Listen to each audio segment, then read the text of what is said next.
buen día tengan todos. Creo que no hay necesidad de ocultar cuál es mi nombre, ya que no me imagino cuántas personas debemos de compartir el mismo. Así que mi nombre es Juan, y hace algún tiempo andaba en malos pasos.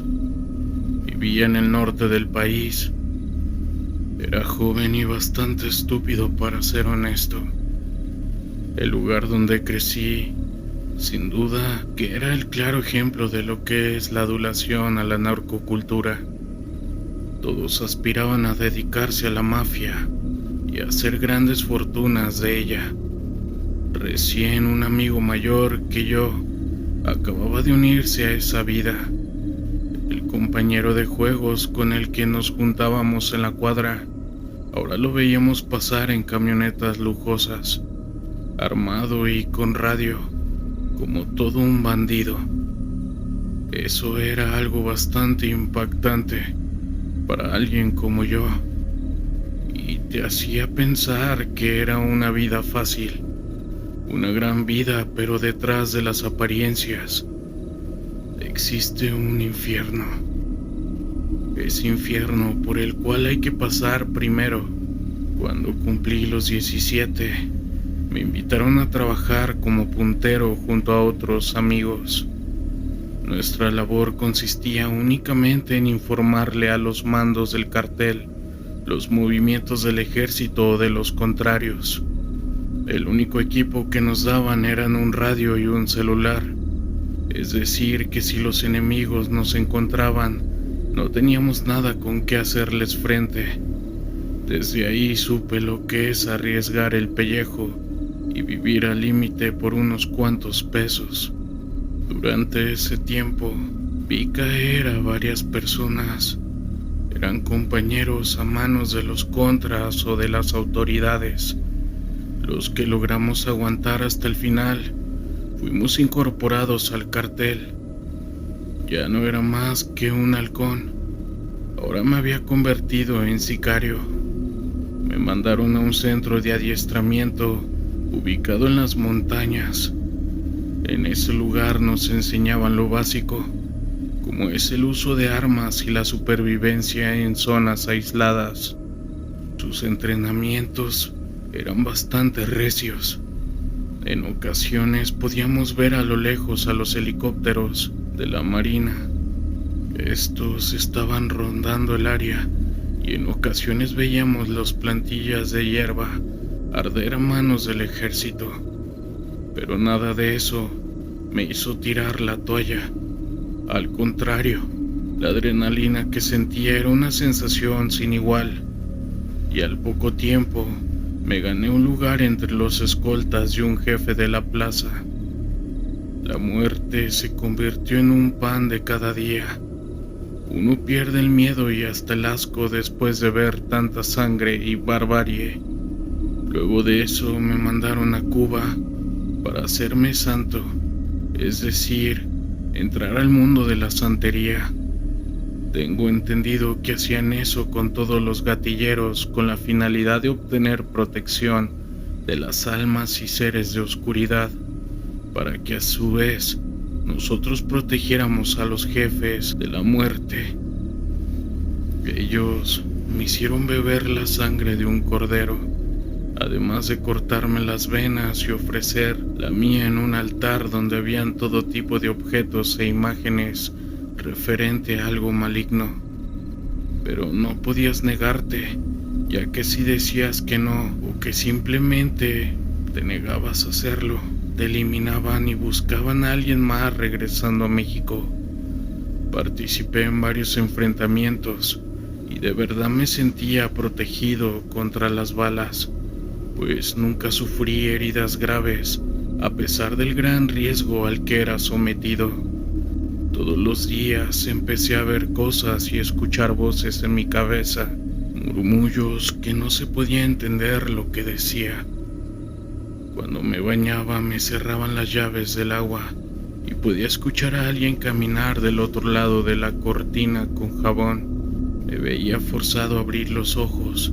Siempre que pasaba esto por las noches, Me picaban las costillas cuando me encontraba acostado y muchas veces al estar frente a un espejo miraba sombra pasar detrás de mí.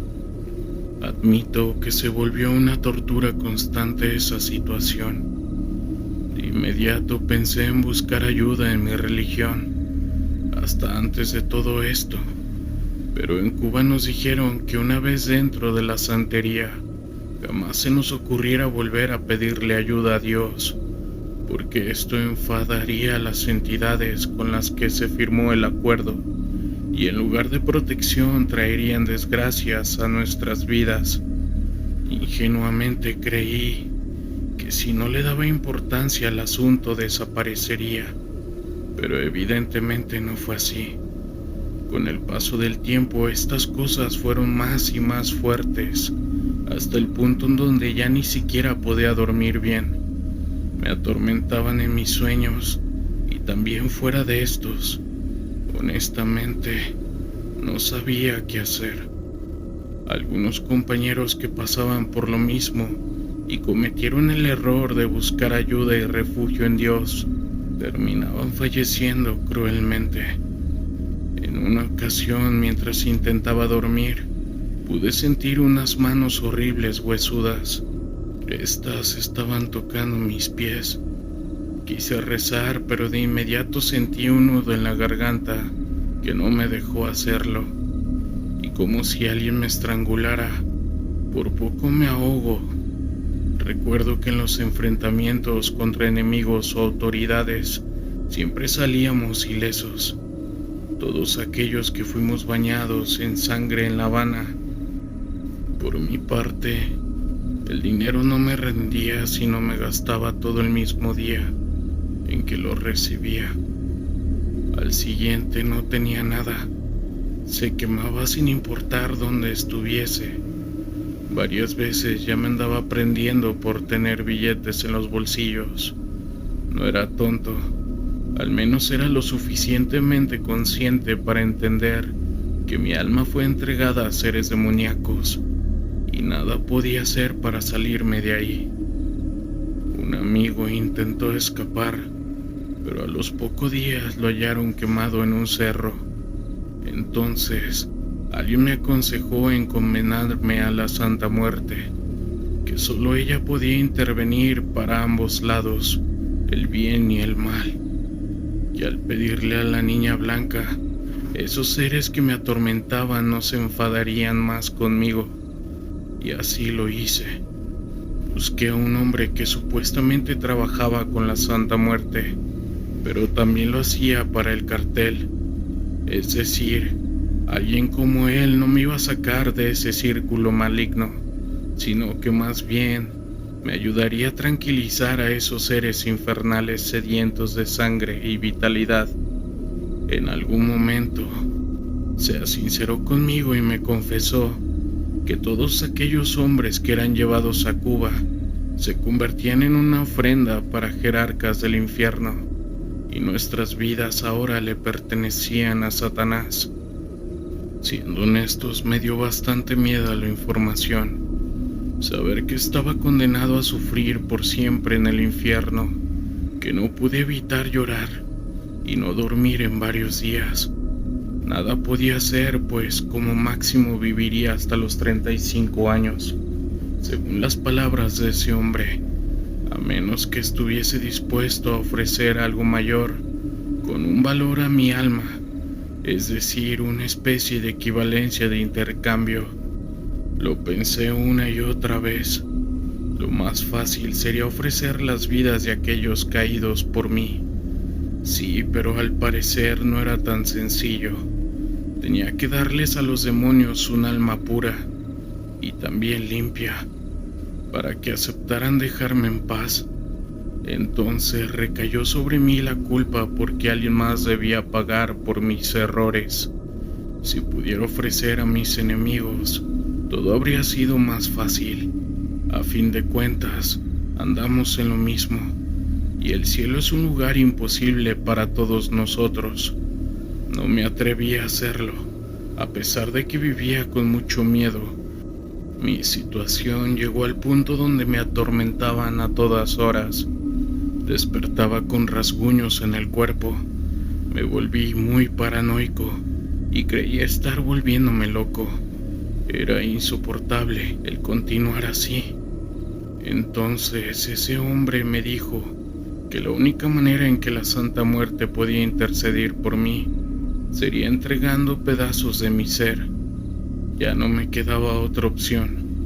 Prefería eso a entregar por completo mi alma, para que hicieran con ella lo que quisieran. Así que seguí las instrucciones de aquel sujeto. Entregué mi ojo izquierdo en un ritual. No fue necesario que yo me lo sacara o algo por el estilo, pues los demonios se encargarían de hacerlo en mi lugar.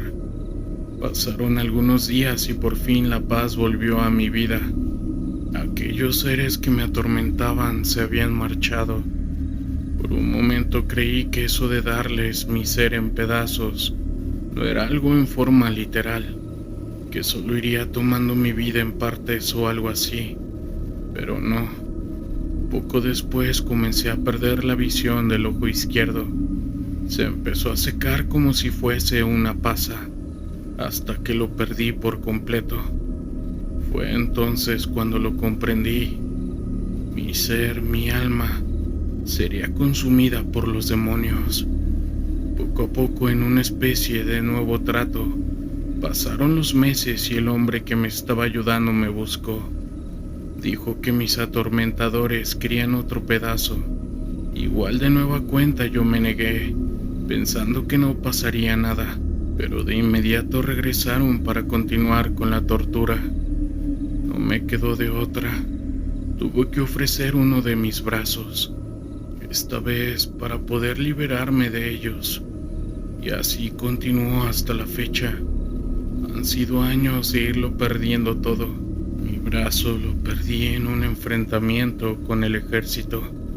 Una de mis piernas me fue arrebatada en una persecución, y solo así el cartel me dejó retirarme, pues ya no era alguien útil para ellos. No sé qué más hacer. Si llegué hasta este grado fue para poder alargar mi vida un poco más, pues me aterra la idea de llegar al infierno y tener que rendir las cuentas en ese lugar.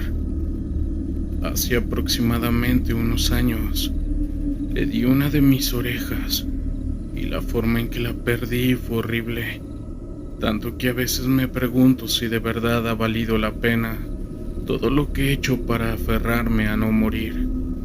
Tal vez se pregunten qué fue lo que pasó con mi familia. Pues bueno, desde que elegí el camino de la delincuencia, no los he vuelto a ver, y creo que eso es lo mejor. Si me vieran en mi estado actual, seguramente no sentirían más que pena y decepción por mí. Un hijo que quiso una vida fácil y a cambio no puede caminar sin la ayuda de un bastón, no puede oír ni ver bien, y solo le queda un brazo para ayudarse a sí mismo. En unas cuantas semanas pienso entregar lo único que me queda, mi corazón, y al hacerlo espero que por fin se termine esta tortura que pasé. Lo que tenga que pasar, pero que ya se acabe, por favor. A veces recuerdo cuando era niño, y si pudiera volver en el tiempo me hubiese encantado tomar otro camino, uno con menos problemas y consecuencias. Haber seguido en la escuela para después encontrar un buen trabajo, hacer una familia y vivir honradamente. Pero supongo que ya nada de eso es posible, y no me queda más que resignarme al propio infierno que yo mismo creé. Actualmente paso de los 30 años.